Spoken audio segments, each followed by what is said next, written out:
In today's video, I'm going to take you through 7 different exercises for the shoulder that are going to be some sort of new and innovative exercises that you may not have seen before. So I know personally in the clinic, I give out a lot of Ys and Ts. So the Ys exercise is great for low trap activation, great for stabilizing the shoulder. Ts with arms externally rotated is great for the middle trap. But sometimes these exercises can get boring, the patient lacks interest in them, or then other patients just simply aren't ready for the exercise.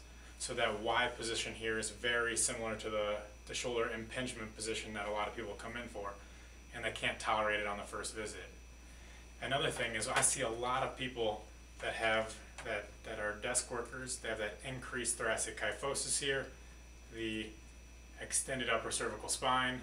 And what that does is there's been evidence that says the low trap muscles, based on their insertion, they are inhibited in a position of thoracic kyphosis. Additionally, I find a lot of people naturally rest because of that thoracic kyphosis in a downwardly rotated position of the scapulas. And when the shoulders are downwardly rotated, the upward rotators, such as your serratus anterior, your upward trap, those are not facilitated as much as they can be. So today's exercises, I'm going to do 3 for the lower trap that you might not have seen, 1 for the upper trap, and then also give you 3 for the serratus anterior, or 2 for the serratus anterior, and then kind of 1 catch-all exercise. And I prescribe these every day, so I hope you do too. So first exercise I'm going to show you is it's a variation of the low traps. The person is going to be in the quadruped position, and you're going to be resting on your elbows and then just externally rotating from there. The key to this exercise is to go into downward depression of the scapulae first, and that's going to allow you to engage the low trap. So in quadruped, down onto your elbows. First motion, sink the shoulders down, and then do an external rotation position.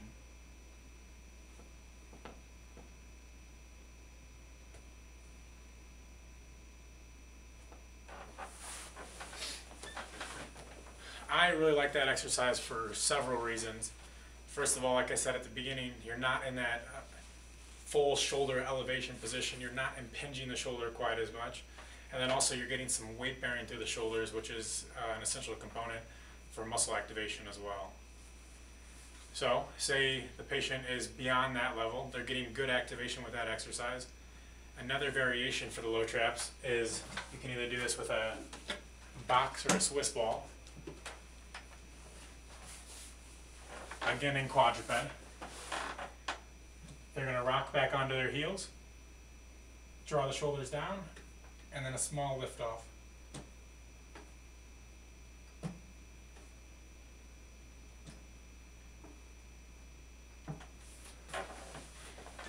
So it looks very similar to the first exercise.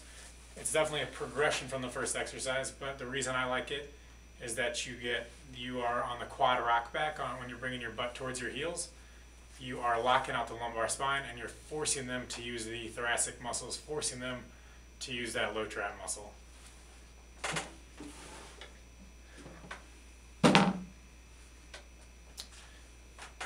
On that same note, a lot of times when I'm giving people Ys, they often complain that their lumbar paraspinals they're feeling a lot of activation through there. And that's another reason I like that exercise. By quad rocking back, you are going into a lumbar flexion, and you're taking out all those muscles and not allowed to use those. So final exercise for the low trap, and this also hits your shoulder external rotators. I prefer to do this up against the wall, but you can do this in a standing posture. Give them a TheraBand if you'd like to add resistance. They're going to go into a chin tuck, and then just do bilateral external rotation with the thumbs going out, squeezing the shoulder blades together. So up against the wall, I'll do a few repetitions. I really like this one as well because you can go into a chin tuck position. Drawing the abdominals, shoulders back, chin in, and then external rotation.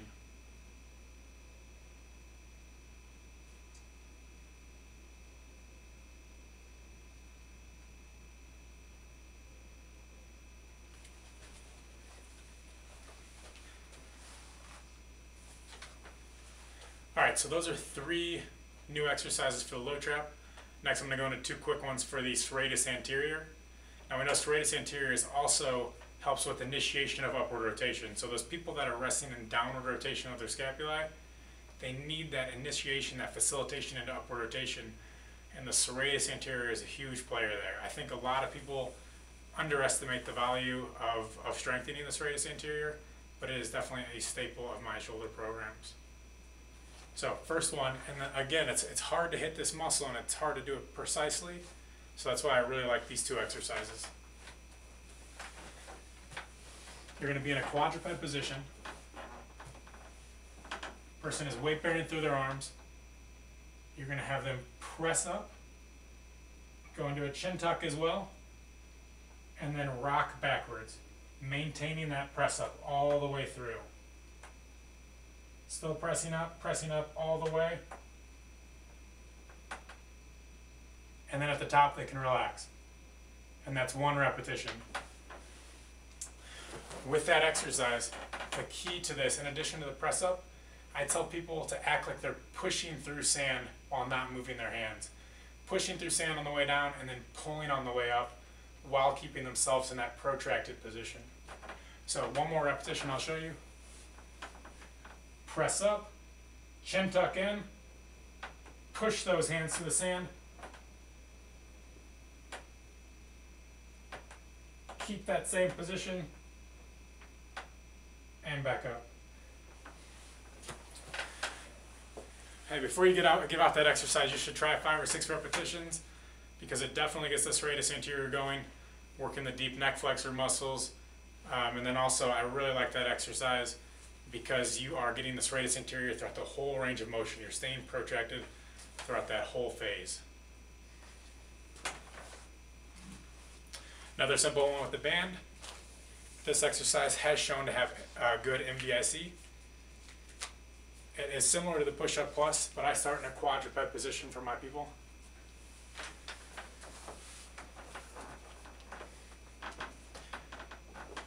Right here. Again, all you're going to do is press up to the band and back down.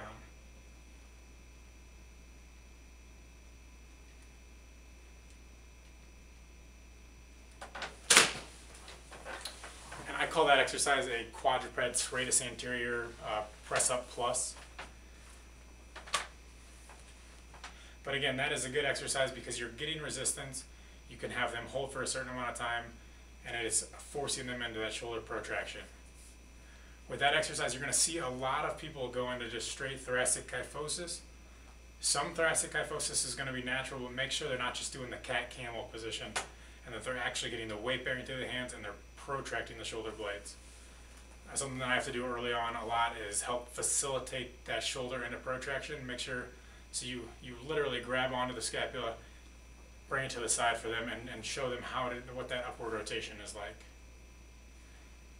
All right, a few more exercises. So we've gone over the low trap and the serratus anterior. One of my favorite upper trap exercises, and the reason I strengthen the upper trap is that is another essential component to getting full shoulder elevation.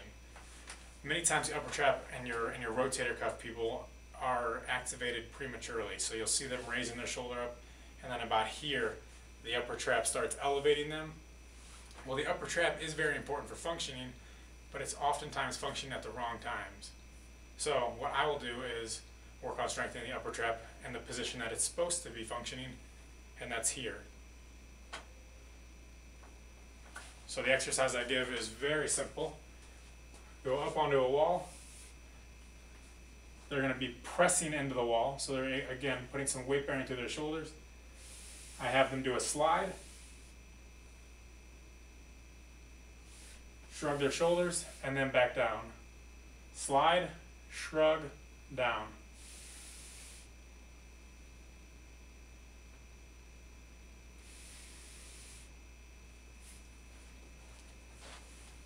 And on that exercise, if you are looking at people and they have very down sloping shoulders, this is also a great exercise for them. I see this a lot of times in gentlemen that go to the gym too much and they try to work their upper trap muscles from a shrug position down here. Well, the upper trap doesn't function in that position, so all they're doing is dragging their shoulders down. Much more important, get it up here and then do your shrugs. Another way you can progress that is you can have a band underneath the legs working here, or a lot of times I'll place a light dumbbell in the hands, then work overhead and then have them hold for time. Alright, the final exercise I want to give today is a combination. It hits the upper trap, mid trap, and low trap, and then also stretches the pec major and latissimus dorsi. With that exercise, they're going to be up against the wall. It's called the pivot prone exercise for whatever reason. They're going to be against the wall, chin tucked in, and then working down through the whole range of motion like this. I'm going to show you a few repetitions. Similar to the bilateral shoulder external rotation, we're going to draw the trunk in, shoulders back, chin in, work overhead, shrug,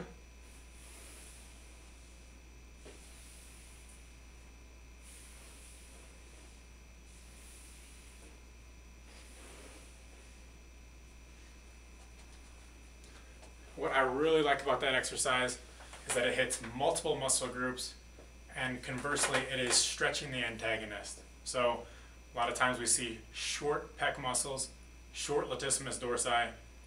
Now here we're able to strengthen all the posterior chain muscles while giving those muscles a stretch. So it's a 2-for-1 function, which I find a huge benefit. In the clinic, you won't see me doing a lot of stretching for that exact reason. So what's the antagonist of the pec muscles? That's your posterior chain muscles, your low trap, your middle trap.